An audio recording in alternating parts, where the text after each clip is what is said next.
Thank you, Amy. Thanks, a big thanks for the organizing committee to inviting me here to this great event. Challenges in prevention of running injuries, and can changes in running load reduce running-related injuries? I hope to give you, this isn't working, I guess. This is working. Yeah, of course, London is nice, but Rotterdam has a really nice marathon as well. And I'm sorry I should say that. And Rotterdam's my hometown. And 2 weeks ago, I actually ran my first marathon, and I managed to survive. Well, thanks. Not because of that, because the only thing I want to emphasize with these pictures, I'm still smiling at the end, as you can see, is that I survived without injuries. I didn't have any injuries during the preparation phase. I survived. Okay, my tides were really painful at the end, but no injury. I'm able to run now again, 2 weeks after. So did I take any preventive measures? Well, I'm not sure. To my opinion, I did not. But of course, I think I'm biased because of the knowledge I've gained during my research, given my views of prevention and injuries probably. And I would like to share some insights with you today. Prevention of running-related injuries in novice runners. So this is focused on novice runners. Are we running on empty? There was a question of Professor Verhagen. He's a Dutch colleague of mine, and he wrote some really interesting things about running and injuries and injury prevention. And he really had some serious concerns about the literature. And that was 15 years ago, or 13 years ago. And one of the concerns, he said, we have so little knowledge about loading and overloading. Well, there are lots of questions like what is load in running and how do you define that? I'll come back to that. But we want to do more because at the end we want to help runners, we want to help clinicians in the prevention of injuries. And what have we achieved since then? So in 2017, our research group started with the preparations for a large preventive study we wanted to do in recreational runners. And for this, we summarized the literature available up till then. And these are the studies that were at that moment available that investigated some preventive measures in recreational runners. And actually what you can see on the right is that the result of these preventive studies were very disappointing so far. So many of them found no effect at all on these preventive measures. So what did they do? They applied training programs, they applied strengthening, they applied a standard warming up, cooling down program. The only study that did found an effect was in a selected group of runners in a study performed in Luxembourg. And since then, so I had a new look at the literature because luckily some studies have been performed since then again. And what we see now is that we do see some positive effects. If you look at population-wide, so these are novice runners and recreational long-distance runners. And what you can see here as well is that the interventions are all focused on like strengthening of foot core, strengthening of the hip and the core.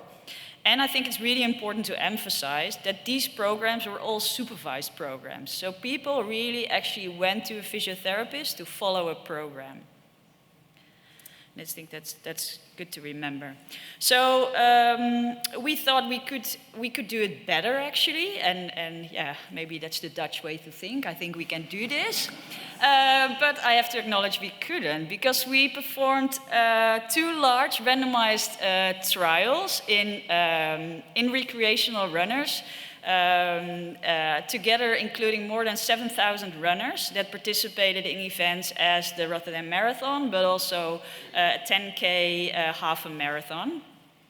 And we applied a multifactorial education program. So we thought we want to apply some practical intervention to these runners that can be used to every runner in the world. So the first trial, we were maybe a bit ambitious as well. So we built a website, we gave them lots of information on different components, like a running technique, the loading, your shoes, strengthening, all these kind of things. We didn't find any effect, no effect at all. So the second one, we thought, okay, we can learn from this, we're going to do this better, so we improved the program, at least that's what we thought. But again, it wasn't effective at all, so no effect on the number of injuries at all. So what did we do wrong? Should we have listened to the runners more? Because yeah, we are there at Erasmus MC, scientists, thinking about that we know it better, how to do this. How do these runners actually feel about injuries now and prevention, and what do they do themselves? What have they applied actually? So we interviewed quite some runners, and these runners all had previous injuries, so they were experienced runners, and we asked them how they felt about prevention of injuries and what they actually do themselves.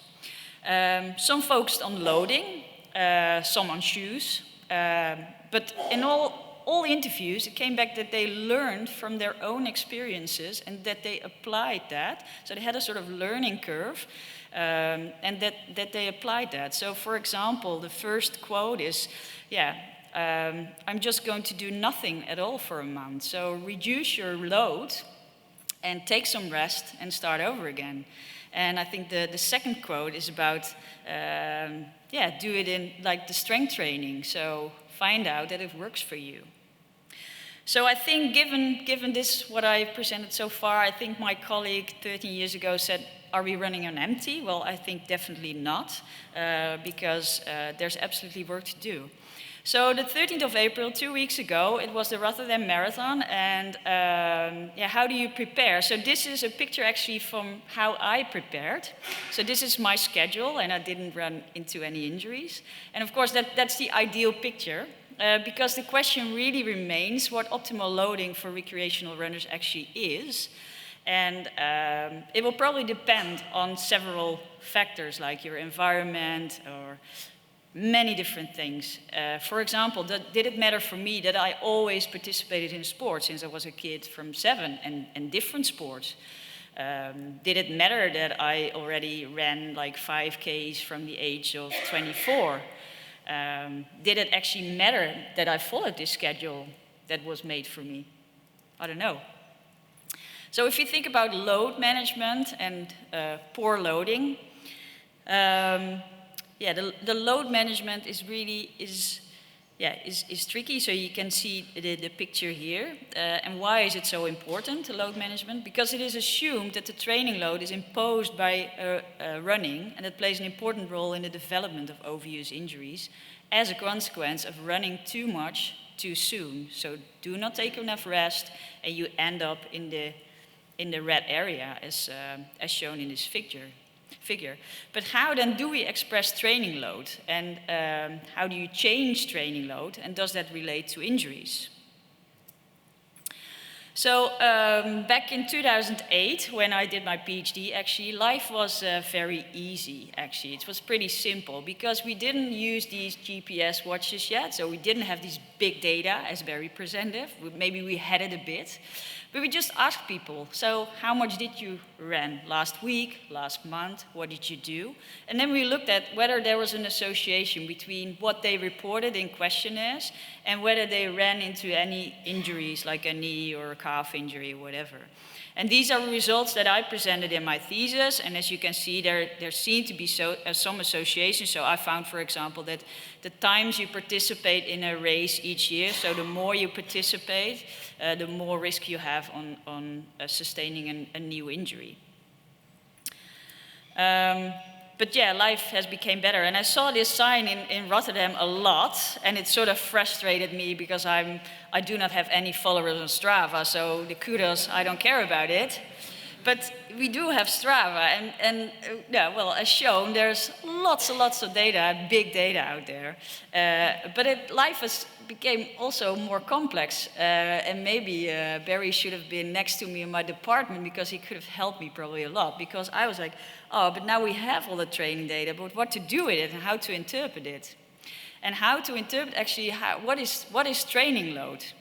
So training load, one of the definitions that is often used for loading is the acute chronic workload ratio. So the acute chronic workload ratio is actually a ratio between the load, and it could be like distance, that could be duration of running, in week 1 to 3 compared to your week 4. Methods differ because sometimes they take 1 until 4 and then compare to week 4. And then you can get into a red zone or a green zone. And the red zone means like a ratio of 1.3 or sometimes 1.5 or higher. Some research, this started in Australia actually with Australian football, and they found that the workload was really associated with injuries in these types of sports. So yeah, if I go back to the GPS data, so we first start, well, is it feasible to collect this data, and is it then also, what can we do with it, and if we calculate it, how should we interpret it? So we followed a group of runners over an 8-week period, and we divided them, simply started injured and non-injured. And this showed us this graph, and it didn't tell us anything yet. The only thing we saw, there are large fluctuations if you look at this ratio, purely at this ratio. So we couldn't do really much about it. So the blue line is those injured, no injuries, and the red one is those with the injuries. So there was a sort of first exploration on what can we actually do with this data.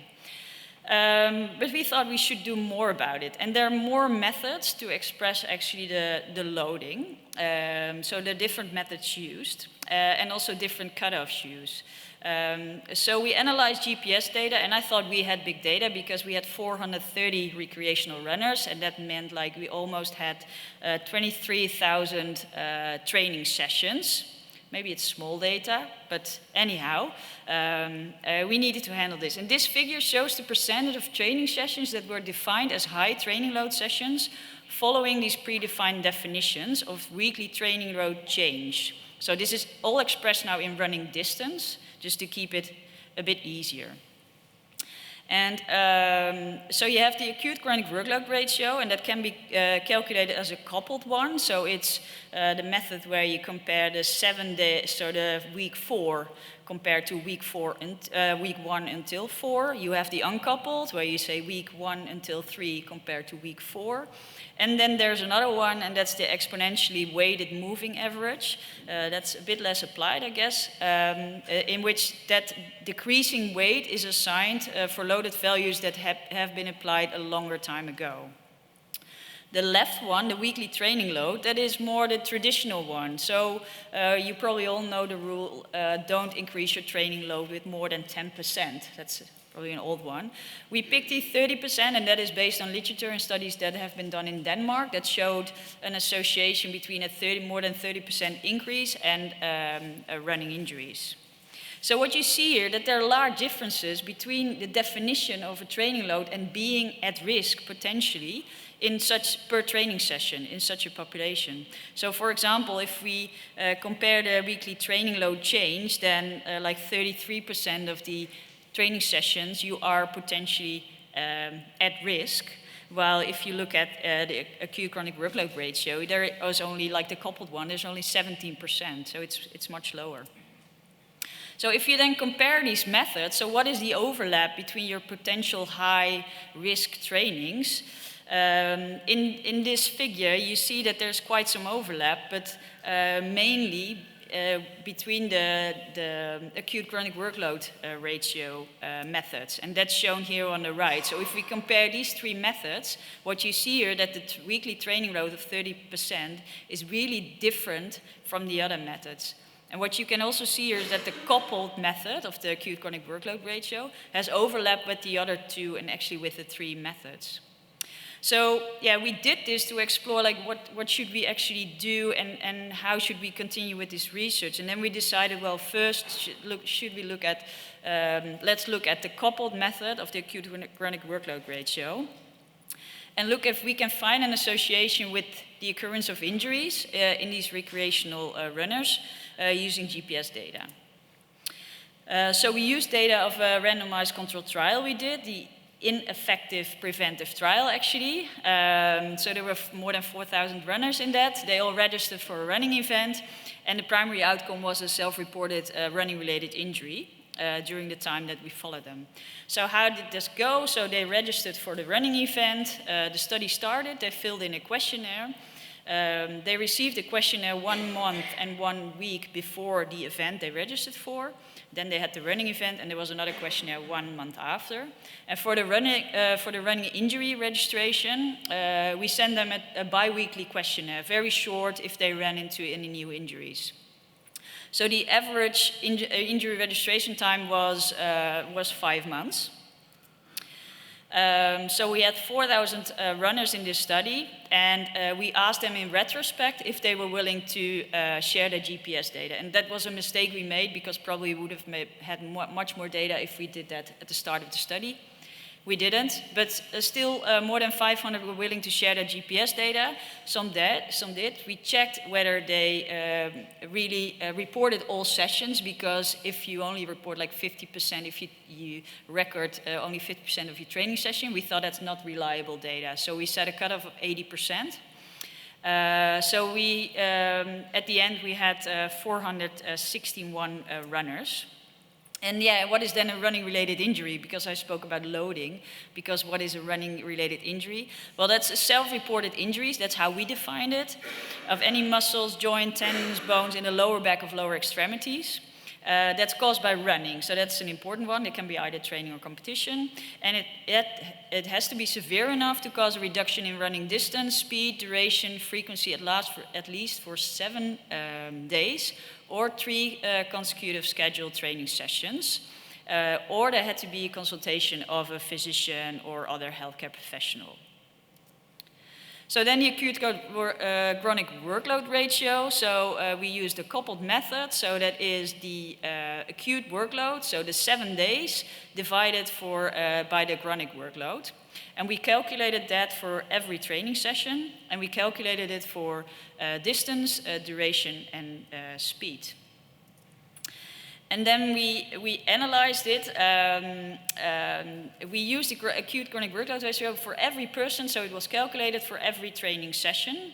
And we also took some confounding factors into account, because what I already said, like there are different factors that probably likely impact your risk on an injury. For example, your age, sex, but also BMI, your running experience, the distance of the event, previous injuries, always shown to be the most important risk factors for the occurrence of an injury. And some actually, they registered for the event and they already had an injury, still wanting to run the event. Yeah, that's runners, right? So this is an overview of the characteristics of our participants in this study. And so the average age is above 40. They had about 10 years of running experience. About 50% were registered for the marathon. And about, a bit more than 50% also had like a previous injury. And there you can also already see like the difference between people with a running-related injury and without. So you see that 60% had a previous injury who got injured again. So if you look then at the association between the acute chronic workload ratio and the occurrence of injuries, the bold numbers show you some significant findings. And so we see significant findings for distance and duration, not for speed. But when we adjust it for the known factors that influence the risk on injuries as well, we only see an association for duration. And because there were so many runners that reported an injury at baseline, we looked at this group differently. So we had like 388 runners left. And if we looked at this group to this association between the risk of an injury and the acute chronic workload ratio, we did not find any significant association anymore. Could be either that this sample is smaller, that's not shown, but it could also relate to the fact that they had an injury and they may have shown a different training pattern in the time we followed them. So the discussion, and I think I have quite some discussion points, because the first one is the definition of training load, and the change in load is very important. And as I've shown, there are lots of differences. If you pick one definition of training load, it probably impacts your outcome, because you see no 100% overlap between these different definitions of high risk training sessions. So I think that's really important to consider. Another thing is, of course, is how do you define an injury?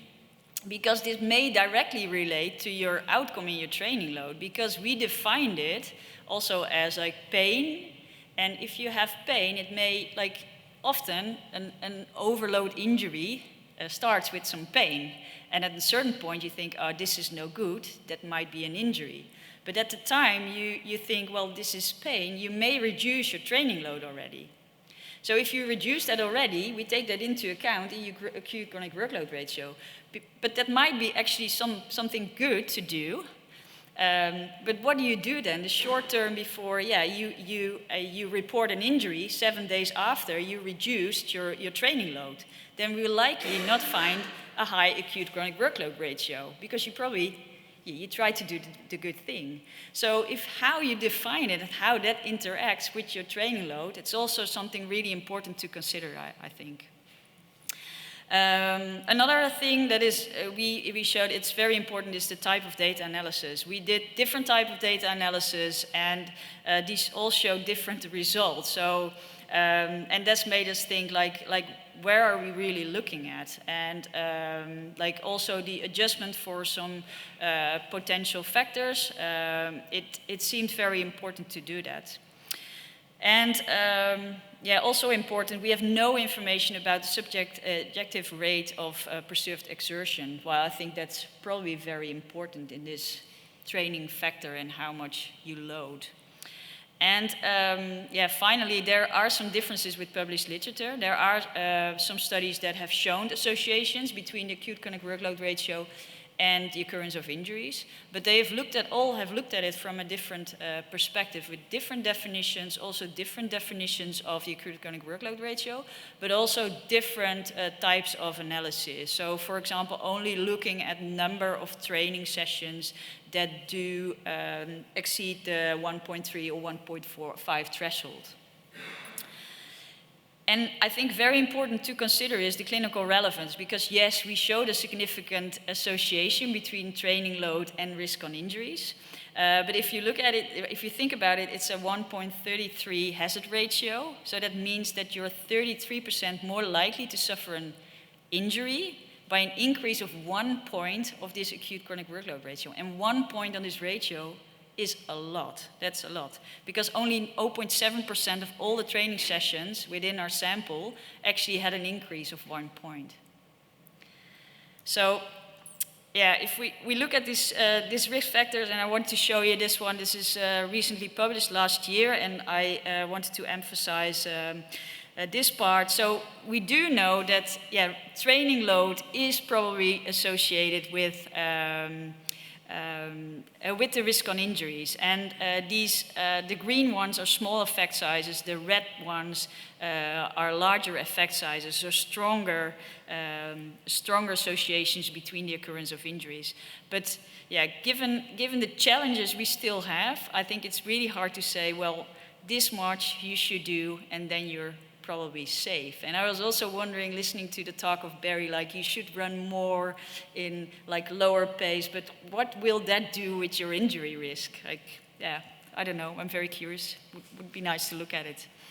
So I think the take-home message for now is there's a small association between training load expressed in acute chronic workload ratio based on distance and duration.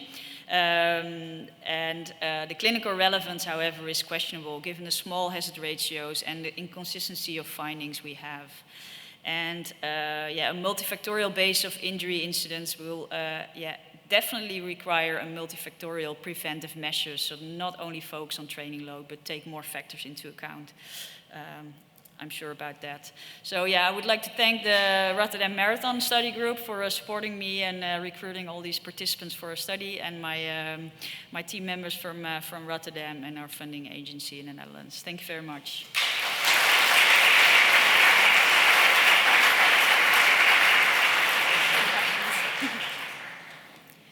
Anybody in the audience have any questions? Just one question. What got you into doing the marathon? For me, doing the marathon? Yes. Well, I was watching it every year, and I thought, I should do it once. So I started with a half one in, what was it, autumn.